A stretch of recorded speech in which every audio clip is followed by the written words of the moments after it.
इतिहास का अनसुना सच। तैमूर लंग बहुत ही निर्धन लड़का था। वह किसी धनवान व्यक्ति की भेड़ बकरियां चराया करता था तथा सुबह शाम किसी लोहार के अहरण पर घन मारने का काम करता था। परिवार में केवल उसकी एक माँ थी।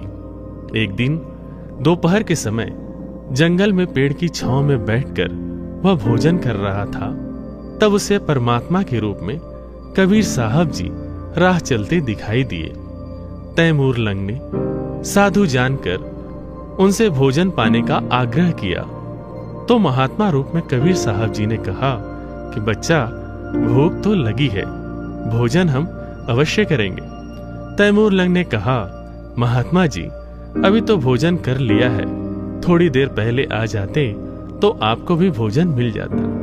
परंतु कोई बात नहीं, मेरा घर यहां से बस थोड़ी ही दूर पर है। मैं घर जाकर अपनी माँ से भोजन बनवाकर लाता हूँ। तब तक आप मेरी बकरियों का ध्यान रखना, कहीं खो गई तो मालिक मुझे दंड देगा। कबीर साहब जी ने कहा कि ठीक है बच्चे, मैं तेरी बकरियों का ध्यान रखूंगा। तैमूर लंग घर जाकर माँ से भोजन बनवाया तथा माँ के साथ भोजन लेकर आया तथा कबीर साहब जी को परोसा गया। जब तक कबीर साहब जी भोजन कर रहे थे, तैमूर लंग की माँ ने प्रार्थना की कि महाराज जी, हम बहुत निर्धन हैं, कभी तो खाने को अन्न भी नहीं रहता। ऐसा उसने बार बार कहा। जब कबीर परमेश्वर जी भोजन कर कर उठे तो पास में बकरियों की बांधने की सांकल बेल पड़ी थी। उसे ही उठाकर तैमूर लंग की पीठ पर उन्होंने 7 बार मारी, फिर लात और मुक्के भी मारे। फिर कहा कि जा, मैंने तेरे बेटे को 7 पीढ़ी का राज दे दिया, और जो बाद में लात मुक्के मारे या फिर छोटे छोटे टुकड़ों में इसका साम्राज्य बट जाएगा। तैमूर लंग की मां ने सोचा कि इस महात्मा के पास खाने के लिए रोटी तक नहीं है तो 7 पीढ़ी का राज यह कहां से देगा। इतना सोच ही रही थी कि कबीर परमेश्वर अंतर ध्यान हो गए।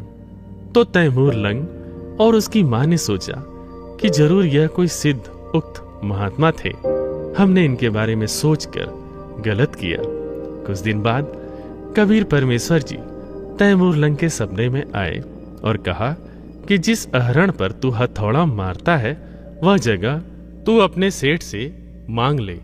तैमूर लंग ने कहा कि वह मुझे कैसे देगा, मेरे पास उसको देने के लिए पैसे नहीं है। परमेश्वर कबीर साहब जी ने कहा कि तू केवल उससे बात तो कर, बाकी का काम मेरा है। तैमूर लंग सुबह उठकर अपनी माँ से बताया कि माँ, मेरे सपने में आज वही महात्मा जी आए थे। तो उसकी माँ ने भी कहा कि बेटा, उन्होंने दर्शन तो मुझे भी दिए थे, लेकिन वो बोल क्या रहे थे यह मुझे याद नहीं। तैमूर लंग ने कहा कि माँ, मुझे सब याद है। सारी बात बताई। सवेरे उठकर तैमूर लंग ने उस लोहार से कहा कि भाई, यह जमीन आप मुझे दे दो, मैं अपना काम चला लूंगा। लोहार ने कहा कि भाई, यह जमीन मुझे बेचनी है, लेकिन तेरे पास पैसे नहीं है, तू मुझे कहां से देगा इसके पैसे। तैमूर लंग ने कहा, सेठ जी, आपका पूरा पैसा दे दूंगा, 6 महीने में आपके पैसे लौटा दूंगा। लोहार सेठ को पैसे की सख्त जरूरत थी, इसलिए अहरण वाले उस जमीन को तैमूर लंग को दे दी। परमेश्वर कबीर साहब जी ने तैमूर लंग को बताते रहे कि इस जमीन के चारों तरफ दीवार बनाकर इसके नीचे जो धन गड़ा हुआ है वह धीरे धीरे निकाल ले और अपना काम चला ले। तैमूर लंग ने वैसा ही किया।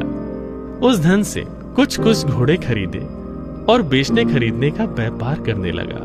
लोग सोच रहे थे कि तैमूर लंग का तो धंधे ने हाथ पकड़ लिया, यह तो निहाल हो गया, लेकिन वह तो कबीर परमेश्वर की कृपा से धनवान हो रहा था। एक दिन तैमूर लंग जंगल में जा रहा था। कुछ दूरी पर उस गांव की एक लड़की कुछ काम कर रही थी। उधर से किसी राजा के सैनिक आए और लड़की को उठाकर ले जाने लगे। तो उस बहन ने आवाज लगाई, रे भाई तैमूर लंग, मुझे बचा ले, रे भाई तैमूर लंग, मुझे बचा ले। तैमूर लंग उस लड़की को बचाने के लिए राजा के सैनिकों से भिड़ गया लेकिन तैमूर लंग अकेला था। सैनिक 3-4 की संख्या में थे। तैमूर लंग को अधमरा करके पटक कर सैनिक लड़की को उठाकर लेके चले गए। जब उसे होश आया तो उसने सोचा कि इस राजा को सबक सिखाना ही है। उसने अपने जैसे ही कुछ गांव के युवा लड़कों को इकट्ठा कर उनको लड़ना सिखाया और बदले में उसको पैसे देने लगा, जिससे और युवा लड़के आकर उसका साथ देने लगे। उनको लड़ना सिखाया, हथियार बनाना सिखाया। ऐसे करते करते उसने अपने लिए एक बहुत बड़ी फौज बना ली। समय देखकर तैमूर लंग ने उस राजा पर हमला बोल दिया। राजा के सिपाहियों ने देखा कि उन पर हमला होने वाला है, तो राजा को जल्द सूचित किया गया। राजा का मुख्य सेनापति ने देखा कि उसके सामने लाखों की तादाद में सेना खड़ी है। सेनापति ने राजा से कहा कि महाराज, हमें आत्मसमर्पण करने में ही भलाई है। राजा ने तैमूर लंग के सामने आत्मसमर्पण कर दिया।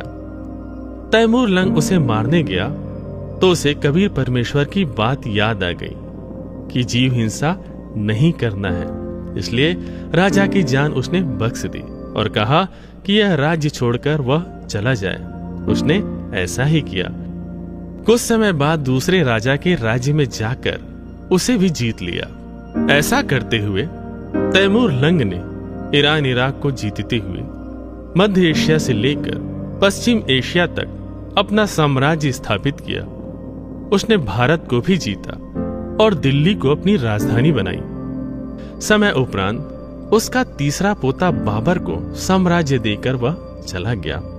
इतिहास गवाह है कि तैमूर लंग से लेकर औरंगजेब तक तैमूर लंग की 7 पीढ़ी ने दिल्ली पर राज की और उसके बाद समय के साथ साम्राज्य छोटे छोटे टुकड़ों में बट गया। कबीर साहब जी ने निर्धन तैमूर लंग की एक रोटी खाकर उसे 7 पीढ़ी का राज बख्शीश दिया। इसलिए कबीर परमात्मा ने अपनी वाणी में कहा है कि रोटी तिमर लंग को दीनी, ताते 7 बात साही लीनी। तैमूर लंग को 7 पीढ़ी का राज देने वाले वो अविनाशी परमात्मा कबीर साहब ही है। अपनात्माओं, तैमूर लंग से लेकर औरंगजेब तक 7 पीढ़ी यानी 7 पीढ़ी ने राज्य किया।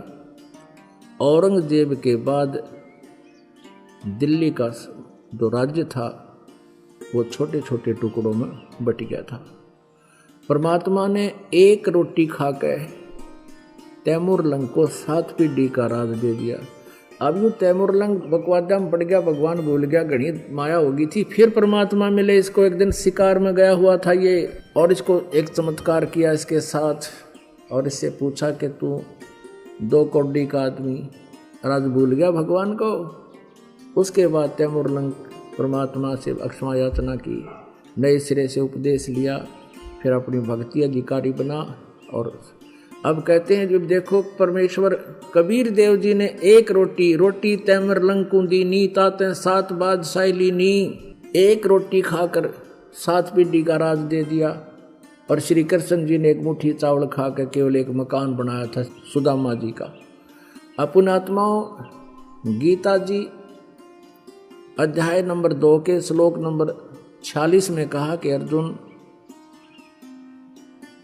जिस समय तुझे पूर्ण परमात्मा समर्थ भगवान की जानकारी हो जाएगी, उससे परिचित हो जाएगा, उस समय तेरी आस्था इस प्रकार रह जाएगी जैसे बहुत बड़े जलाशय की प्राप्ति के उपरांत छोटे जलाशय में जैसी श्रद्धा प्राणी की रह जाती।